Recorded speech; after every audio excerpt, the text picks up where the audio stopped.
Friends പുതിയൊരു വീഡിയോയിലേക്ക് എല്ലാവർക്കും സ്വാഗതം. ഇന്നലെയായിരുന്നു കേരള ബ്ലാസ്റ്റേഴ്സിന്റെ ഭാഗത്തുനിന്ന് ഒരു ഒഫീഷ്യൽ സൈനിങ് പുറത്തുള്ളത്. മലയാളി താരമായ സലാഹുദ്ദീൻ അദിനാനെ ബ്ലാസ്റ്റേഴ്സ് സൈൻ ചെയ്തതായിട്ടുള്ള ഒഫീഷ്യൽ ന്യൂസായിരുന്നു ബ്ലാസ്റ്റേഴ്സ് പുറത്തുവിട്ടത്. മുൻ ബ്ലാസ്റ്റേഴ്സ് താരമാണ് സലാഹുദ്ദീൻ അദിനാൻ. അദ്ദേഹം മോഹൻബഗാൻ സൂപ്പർ ജയൻസ് എന്നാണ് കേരള ബ്ലാസ്റ്റേഴ്സ് സൈൻ ചെയ്തിട്ടുള്ളത്. ഇപ്പോൾ ഇതാ അദ്ദേഹം സൈനിങ്ങിന് ശേഷമുള്ള ആദ്യ പ്രതികരണം നടത്തിയിരിക്കുകയാണ്. സലാഹുദ്ദീൻ അദിനാൻ പറയുന്നു, താൻ വളരെയധികം സന്തോഷത്തോടെയാണ് ഈ ഒരു ടീമിന് വേണ്ടി ജോയിൻ ചെയ്യുവാൻ വന്നിട്ടുള്ളത്.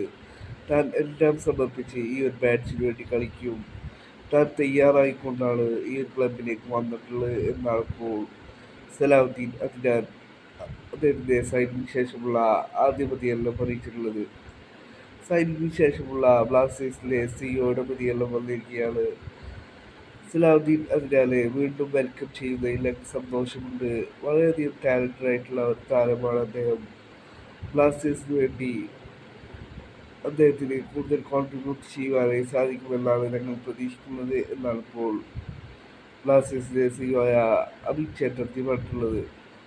ബ്ലാസ്റ്റേഴ്സിന് എതിരെ ഡ്യൂറന്റ് കപ്പിൽ മോഹൻബഗാൻ സൂപ്പർ ജയൻസിന് വേണ്ടി കളിച്ചിരുന്നു സലാഹുദ്ദീൻ അദിനാൻ. അദ്ദേഹം പ്ലെയർ ഓഫ് ദി മാച്ചായി തിരഞ്ഞെടുക്കപ്പെട്ടിരുന്നു ആ ഒരു മത്സരത്തിൽ. അതേ സലാഹുദ്ദീൻ അദിനാനെയാണ് ഇപ്പോൾ ബ്ലാസ്റ്റേഴ്സ് സൈൻ ചെയ്തിട്ടുള്ളത്. മലയാളി താരമാണ് സലാഹുദ്ദീൻ അദിനാൻ.